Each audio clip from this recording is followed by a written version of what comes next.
Siamo a Papa Beach. Anche là sembra un po' la scala dei turchi che c'è a Agrigento, cioè là in fondo, in micro modo.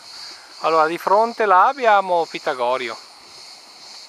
Questo è il mare qui sotto. C'è una spiaggetta anche più in là, ma non si riesce a vedere, ma neanche Papa Beach. Adesso mi sposto più in là.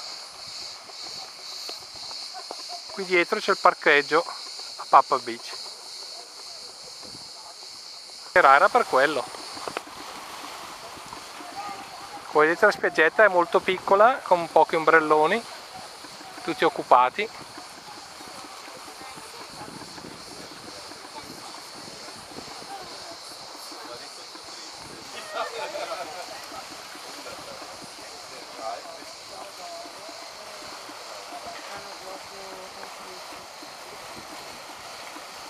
Proprio